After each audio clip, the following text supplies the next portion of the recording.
Stock market पैसा कमाने और वेल्थ जनरेट करने का एक पॉपुलर वे बन चुका है। With increasing number of online trading platform, investors के लिए मार्केट में एंटर करना और भी आसान हो गया है। एवरी ईयर पहले से ज्यादा न्यू इन्वेस्टर्स मार्केट में एंटर हो रहे हैं। जस्ट लुक एट ज़रोदा और अदर्स ब्रोकर के एक्टिव अकाउंट्स हर साल कितने % ग्रो कर रहे हैं। हर इन्वेस्टर स्टॉक मार्केट को एक मनी मेकिंग मशीन समझता है, लेकिन 90% इन्वेस्टर स्टॉक मार्केट में लॉस उठाते हैं। इन्वेस्टर की एक बड़ी तादाद अपने फर्स्ट ईयर में ही स्टॉक मार्केट में फेल हो जाती है। Market over a long run में कंटिन्यू प्रॉफिट बनाती है। लाइक S&P ने ओवर 30 ईयर एवरेज 12% के, जबकि इंडियन निफ्टी 50 इंडेक्स को देखें तो ओवरऑल पिछले 25 साल में 11% से ग्रो किया है। अब मार्केट ने ओवरऑल ग्रो किया, लेकिन 90% इन्वेस्टर ने लॉस किया। अब ऐसा कैसे पॉसिबल है? इन्वेस्टर्स अपनी इन्वेस्टमेंट जर्नी में कुछ कॉमन मिस्टेक्स करते हैं जिसकी वजह से उन्हें लॉस उठाना पड़ता है। इस वीडियो में मैं आपके साथ ऐसी 6 कॉमन मिस्टेक शेयर करूंगा जिनकी वजह से इन्वेस्टर स्टॉक मार्केट में लॉस उठाते हैं। मिस्टेक नंबर 3 तो हर इन्वेस्टर ही करता है, और मिस्टेक नंबर 5 तो मैं खुद अपने इन्वेस्टिंग कैरियर में कई बार कर चुका हूं। इन इन्वेस्टिंग मिस्टेक को दो तरह से मिनिमाइज किया जा सकता है। फर्स्ट, आप मिस्टेक्स करो और उन मिस्टेक से लर्न करो, बट ये एक एक्सपेंसिव वे है। एंड सेकंड, स्मार्ट वे के आप दूसरों की गलतियों से सीखो और उसे अवॉइड करो। तो वेदर आप एक न्यू इन्वेस्टर हो या आप पहले से ही इन्वेस्ट कर रहे हो, तो ये वीडियो आपको हेल्प करेगी, इसलिए बने रहो और वीडियो को एंड तक जरूर देखना। So let's start. इन्वेस्टमेंट करने के लिए इंतजार करना और ये सोचना कि अभी नहीं, थोड़े बाद में इन्वेस्टमेंट स्टार्ट कर दूंगा, अभी मेरे पास पैसे नहीं, ये इटसेल्फ सबसे बड़ी इन्वेस्टिंग मिस्टेक है। जितना जल्दी आप इन्वेस्टिंग स्टार्ट करते हो, उतना जल्दी आप अपनी इन्वेस्टमेंट को ग्रो करते हो with the help of compounding. Unfortunately mostly लोग छोटी अमाउंट से इन्वेस्टमेंट स्टार्ट करने के बेनिफिट्स को इग्नोर कर देते हैं और ये सोचते हैं कि जब ज्यादा पैसा होगा तो इन्वेस्टमेंट करेंगे। बट छोटी अमाउंट की इन्वेस्टमेंट भी आपको रिटायरमेंट तक बहुत ज्यादा पैसा बनाकर दे सकती है।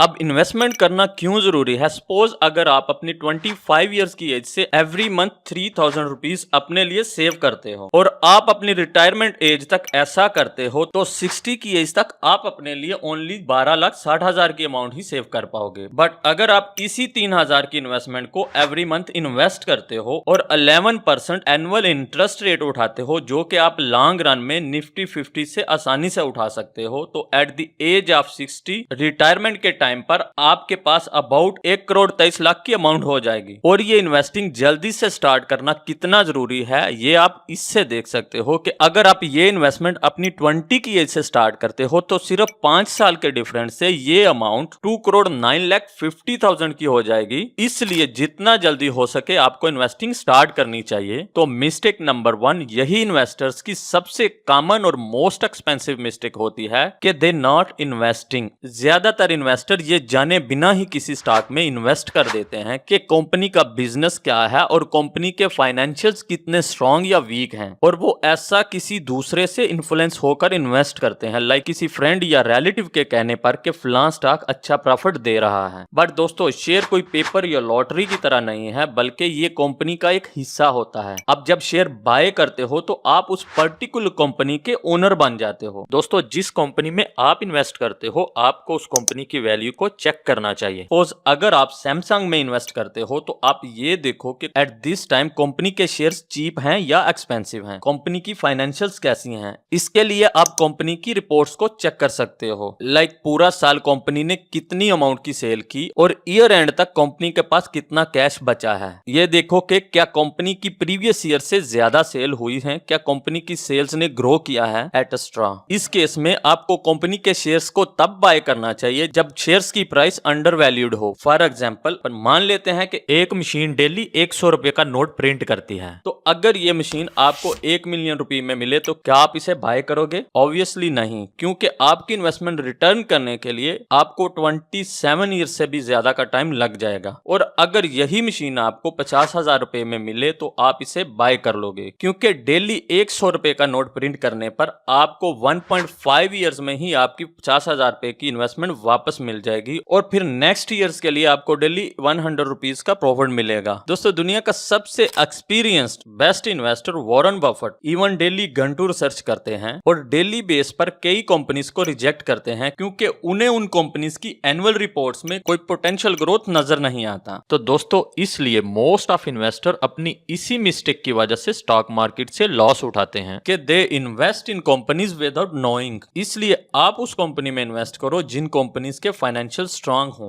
या जिन कंपनी के बिजनेस को आप अच्छे से समझते हो। 2021 में बिटकॉइन काफी पॉपुलर हो चुका था और आपको डेली न्यूज और सोशल मीडिया पर यही सुनने और देखने को मिलता था कि बिटकॉइन इज राइजिंग और ये बहुत ज्यादा राइज करेगा। न्यूज और मीडिया से हाइप क्रिएट होने की वजह से उस टाइम पर बहुत सारे इन्वेस्टर ने बिटकॉइन में इन्वेस्ट कर दिया था क्योंकि उस टाइम बिटकॉइन ऑलरेडी ही हाइप की वजह से ओवर वैल्यूड हो चुका था। तो इन्वेस्टर्स ने from top over valued bitcoin को महंगे में बाय किया। बाद में बिटकॉइन मोर देन 70% क्रैश कर गया। दोस्तों, जब कोई स्टॉक पॉपुलैरिटी या हाइप की वजह से राइज करता है तो वो स्टॉक ओवर वैल्यूड हो जाता है, बट मोस्ट इन्वेस्टर उसकी पॉपुलैरिटी की वजह से उसे महंगे में बाय कर लेते हैं। ज्यादातर इन्वेस्टर जब स्टॉक की प्राइस हाई होती है तो उसे ग्रीड की वजह से बाय कर लेते हैं और जब उस स्टॉक की वैल्यू डाउन जा रही होती है तो उसे फियर की वजह से अवॉइड कर देते हैं। इसलिए वॉरेन बफेट का ये कहना है कि be fearful when others are greedy and be greedy when others are fearful. दोस्तों, जब कोई stock all over the media discuss हो रहा हो और उसकी एक हाइप क्रिएट की हो तो यूजुअली उसे उस टाइम पर बाय नहीं करना चाहिए। आपको उसे लोएस्ट पॉसिबल स्टॉक प्राइस पर बाय करना चाहिए, जबकि मोस्ट ऑफ द इन्वेस्टर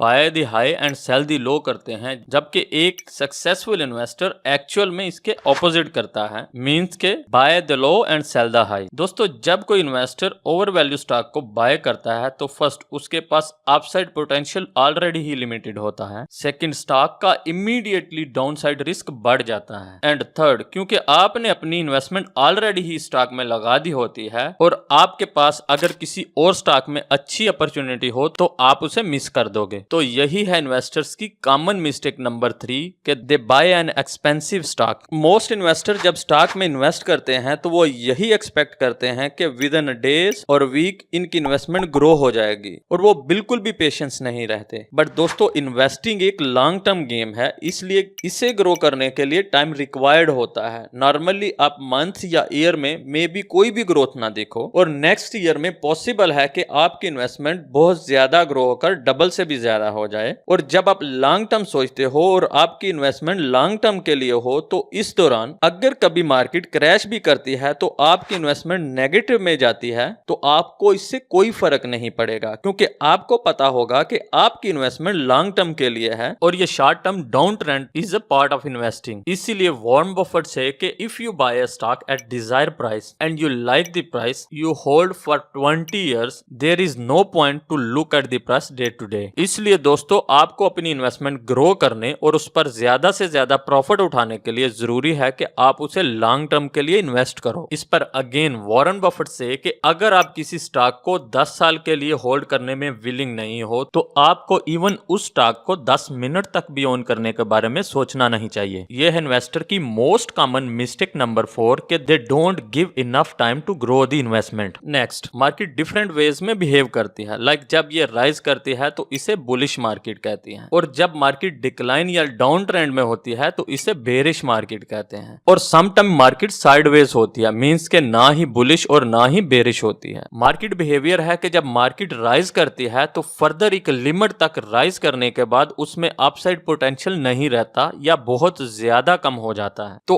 अब इस पॉइंट से मार्केट का करेक्शन में जाना बिल्कुल नॉर्मल होता है, बट इन्वेस्टर इस बीच में शेयर्स की प्राइस गिरने से फियर की वजह से अपनी इन्वेस्टमेंट को नेगेटिव में सेल करना स्टार्ट कर देते हैं, जिससे उन्हें लॉस उठाना पड़ता है। बट ये मार्केट का एक टेम्परेरी फेज होता है। ऐसे ही जब मार्केट राइज करती है तो इन्वेस्टर्स ग्रीड की वजह से उसे बाय करना स्टार्ट कर देते हैं और एक अनरियलिस्टिक प्रॉफिट एक्सपेक्ट करते हैं। और दोस्तों, ये मिस्टेक पर्सनली मैंने अपने इन्वेस्टिंग कैरियर में बहुत बार की है। इमोशंस इन्वेस्टर के इन्वेस्टमेंट डिसीजन को इफेक्ट करते हैं। मोस्टली इन्वेस्टर जब शेयर प्राइस गिरते हैं तो फियर की वजह से आउट हो जाते हैं और जब मार्केट राइज करती है तो ग्रीड की वजह से मार्केट में इन हो जाते हैं। बट एक्चुअल में जब प्राइस डाउन हो तो बेस्ट टाइम होता है कि आप मार्केट में इन्वेस्ट करो और जब शेयर्स की प्राइस हाई हो तो आप बाइंग को अवॉइड करो। सक्सेस सक्सेसफुल इन्वेस्टर जब पैनिक सेलिंग की वजह से प्राइस डाउन जाती है तो दे चेक के क्या कंपनी का प्रॉफिट सेम है जो पहले था और स्टिल क्या कंपनी का बिजनेस ग्रो कर रहा है, और अगर रिसर्च और एनालिसिस में कंपनी सेम हेल्दी बिजनेस और प्रॉफिट शो करती है तो दे इवन बाय मोर। तो ये है इन्वेस्टर्स की कॉमन मिस्टेक नंबर 5 कि they get panic with market volatility. Many investors market के बॉटम से बाय करने की कोशिश करते हैं और ऐसा करना ऑलमोस्ट इम्पॉसिबल है बिकॉज नोबडी नोज के मार्केट का बॉटम कौन सा होगा। और इसका एक बड़ा डिसएडवांटेज ये है कि जब कोई इन्वेस्टर मार्केट को टाइम करने की कोशिश करता है तो वो इवन एक अच्छी अपॉर्चुनिटी को मिस कर देता है क्योंकि वो इसी वेट में होता है कि मार्केट फर्दर डाउन जाएगी बट मार्केट किसी भी पॉइंट से रिवर्स हो सकती है। दोस्तों अगर मार्केट टाइमिंग कोई इंपॉर्टेंट स्किल होती तो दुनिया के टॉप 10 इन्वेस्टर में से कोई तो इसे एक्नॉलेज करता। Timing the market does not exist but still mostly investor की कॉमन मिस्टेक है कि they try to time the market. Next दोस्तों, विकी एंड संदीप दो दोस्त हैं। मान लेते हैं कि दोनों के पास